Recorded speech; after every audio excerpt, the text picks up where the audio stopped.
இப்போ வந்து மட்டன் குழம்பு ஷார்ட்டாகவும் டேஸ்ட்டாகவும் எப்படி வைக்கலான்னு பார்க்கலாம். இப்போ இதில் வந்து எப்பயுமே கொஞ்சம் ஆயில் விட்டு அந்த கறியை வந்து நம்ம இப்படி வதக்கிக்கணும். ஏன்னா இந்த ப்ராசஸ் பண்ணோம்னா ரொம்ப நல்லாயிருக்கும் டேஸ்ட்டு. அப்புறம் வெறும் இஞ்சி பூண்டு பேஸ்ட்டை போட்டு கொஞ்சம் நேரம் வதக்கணும். சிம்பிள் குழம்பு நான் வைக்கிறது, ஆனால் டேஸ்ட்டு ரொம்ப நல்லாயிருக்கும். இப்போ நல்லா கொஞ்சம் நேரம் இதில் வதக்கிட்டு இதில் நம்ம தண்ணி ஊற்றி குக்கரில் நல்லா வேக போடணும். கொஞ்சம் நேரம் நல்லா பச்சை வாசனை போகப்போ கொஞ்சம் நேரம் வதக்கணும். நல்லா வதங்கினதுக்கப்புறம் இதுக்கு தேவையான தண்ணி கொஞ்சம் ஊற்றி நல்லா வேக விட்னா, மட்டன் எப்பயும் நிறைய எடுக்க மாட்டேன், மட்டன் ஹெல்த்துக்கு நல்லது இல்லைன்னு ஒரு ஆளுக்கு தான் இப்போ குழம்பு வச்சிட்ருக்கேன், கொஞ்சமாக எடுத்துகிட்டு வந்திருக்கேன். இப்போ வந்து இதில் இன்னும் வந்து எங்கள் பசங்களுக்கு எடுக்கிற வீடியோ தான் உங்களுக்கு ஷேர் பண்ணுறேன். இன்னும் கொஞ்சம் தண்ணி வந்து நிறைய ஊற்றி இப்போ இதை வந்து அவங்கவுங்க இஷ்டம்தான். மட்டன் நல்லா வேக விடணும். நாளாக ஒரு 10 சவுண்டு வச்சுருவேன். சென்னை மட்டனுக்கு ஒரு 10 சவுண்டு விட்டு இதை வேக விட்டுக்கலாம். பச்சை மொச்சை ஒரு 5 சவுண்டு வச்சு இப்படி குக்கரில் வேக விட்டு வச்சுக்கணும். பச்சை மொச்சை போட்டு கறி குழம்பு வச்சிங்கன்னா செம்ம டேஸ்ட்டாக இருக்கும். கத்திரிக்காய் முருங்கைக்காய் போட்டு உருளைக்கிழங்கு போட்டு கறி குழம்பு வச்சாலும் டேஸ்ட்டாக இருக்கும் ரொம்ப. அந்த இப்போ குழம்பு எப்படி கூட்டுறதுன்னு பார்ப்போமா. அந்த கறி வெந்துருச்சா, வெந்ததுக்கப்புறம் அதே மாதிரி தான் நம்ம சாம்பாருக்கு என்ன பண்ணணும், அதே மாதிரி சாம்பார் வெங்காயம் நிறைய எடுத்துகிட்டு இந்த வெங்காயம் தக்காளி இதில் போடணும். நான் வைக்கிற எல்லா குழம்புமே இப்படி மெத்தடாக தான் இருக்கும். இந்த மொச்சை வேக வச்சுருக்கோம் பார்த்தீங்களா, அதையும் தூக்கி இதில் போடணும். போட்டாச்சா, போட்டுட்டு இந்த பாருங்க, மிளகாய் பொடி வந்து கரெக்டாக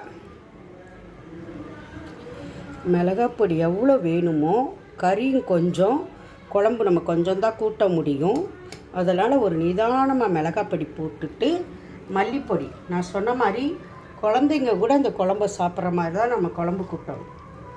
என் குழம்பு எப்பயுமே குழந்தைங்க கூட சாப்பிடும். என்ன நிதானமாக போட்டாச்சு.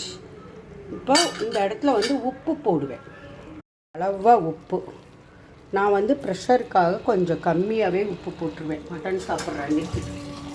எப்படி பார்த்தீங்களா ஐடியா, கொஞ்சம் குறைச்சே போட்டுருவேன். போட்டுட்டு இதுக்கேற்ற குழம்பு கூட்டுற அளவுக்கு நம்ம தண்ணி ஊற்றிக்க வேண்டியதுதான்.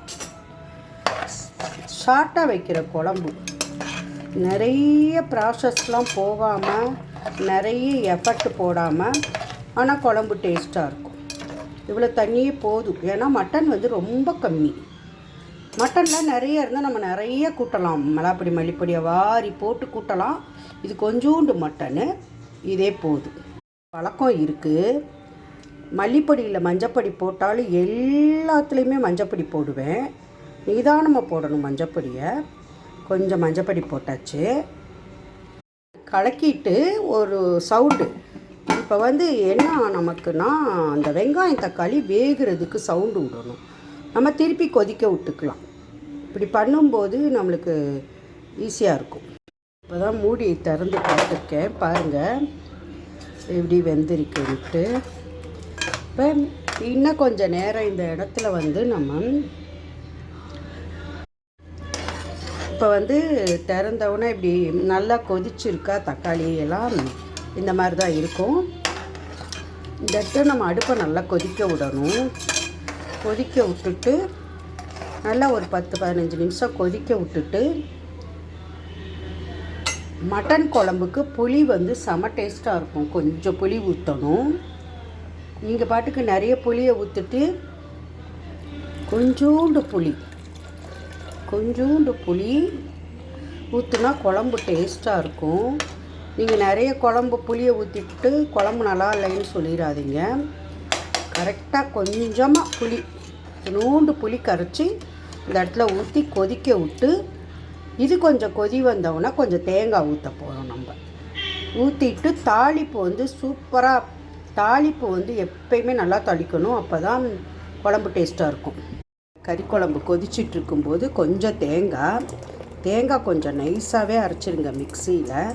தேங்காய் எப்போ அரைச்சாலும் டப டப டபன்னு போய் கொட்டக்கூடாது. போட்டு பார்ப்பேன், இப்படி நான் இதே மெத்தட்லாம் போடுவேன். ஏன்னா அரைச்ச தேங்காயெல்லாம் டபக்குன்னு ஊற்றினோம்னா குழம்பு வந்து வெள்ளையாக போயிடும். அதனால் நிதானமாக கொஞ்சம் தேங்காவை பார்த்து ஊற்றணும். ரொம்ப பேர் பண்ணுற மிஸ்டேக்கு அரைச்ச தேங்காவெல்லாம் ஊற்றி விட்டுறது அந்த குழம்புல. அப்போ போட்ட இதுதான் நிதானமாக தான் ஊற்றணும். இப்போ வந்து தேங்காவை ஊற்றிட்டோம்னா ரொம்ப தேங்காவை கொதிக்க விடக்கூடாது. நம்ம ஒரு 2 கொதி வந்தவொன்னே தாளித்து வச்சிடணும். குழம்புக்கு ரொம்பவும் டேஸ்ட்டாக தாளிக்கணும், அப்போ தான் குழம்பு நல்லாயிருக்கும். நான் தாளிக்கிறது சோம்பு போட்டிருக்கேன். இந்த மசாலா ஜாமான் வந்து பார்த்து போடணும். எதை கூட்டி குறைச்சாலும் நல்லா இருக்காது. கொஞ்சம் பட்டை, 2 கிராம்பு, இந்த கல்பாசியோட டேஸ்ட்டு எனக்கு ரொம்ப பிடிக்கும். கல்பாசி கொஞ்சோண்டு பிரிஞ்சி இலை போட்டு தாளிச்சிருக்கேன்னா இந்த இடத்துல நீங்கள் யாரும் போட மாட்டீங்க. இங்கே நான் வந்து இஞ்சி பூண்டு இந்த இடத்துல நல்லா கொஞ்சம் நிறையவே போடுவேன். எந்த பூண்டு வாடையும் குழம்புல வராது. நான் இன்னும் கூட போடுவேன். இந்த இடத்துல இது நல்லா இதை நல்லா சவக்க விடுங்க. எந்த பூண்டு வாடையும் குழம்புல வராது. பூண்டு வாடை வந்துடும். அதெல்லாம் சில பேர் என்னென்னவோ இருக்குது குழம்புல, யார் என்ன சொன்னாலும் நான் காதில் வாங்க மாட்டேன். போடுறது எல்லாத்தையும் போடுவேன். இது கொஞ்சம் செவக்கன்னா கருகப்பிலை போடணும். இது நல்லா பொரிஞ்சதுக்கப்புறம் நம்ம குழம்புல தூக்கி ஊற்றிட வேண்டியதுதான். கொஞ்சம் நல்லாவே அந்த பூண்டு மட்டும் கொஞ்சம் செவக்க விடணும். இது நல்ல தாளிப்பு. இதுலேருந்து கொஞ்சம் எண்ணெய் ஊற்றினா நல்லாயிருக்கும். நான் அப்படி எண்ணெயை ஊற்றி ஹெல்த்துக்கு கெடுதல். மட்டன் பச்சை மொச்சை குழம்பு தயாருங்க. இங்கே கொஞ்சம் மல்லித்தலை போட்டேன்னா ஆக்சுவலாக நான் வந்து எனக்கு இந்த மாதிரி கெட்டியாக சாப்பிட்டு பழகிடுச்சு. தண்ணி வேணும்னா இதையே அப்படி கொஞ்சம் தண்ணி ஊற்றி குழம்பு நல்லா வச்சோம்னா, தண்ணியாக வச்சோம்னா டேஸ்ட்டாக இருக்கும். அவ்வளோதாங்க, மட்டன் குழம்பு ரெடி. செம்ம டேஸ்ட்டாக இருக்கும். இதே மெத்தடில் வைங்க. பூண்டு தட்டி தாளிச்சிங்கன்னா குழம்பு நல்லாயிருக்கும். கறி குழம்பு செம்ம டேஸ்ட்டுங்க. பச்சை மொச்சையும் மட்டனும் போட்ட கறி குழம்பு செம்ம டேஸ்ட்டாக இருக்குங்க.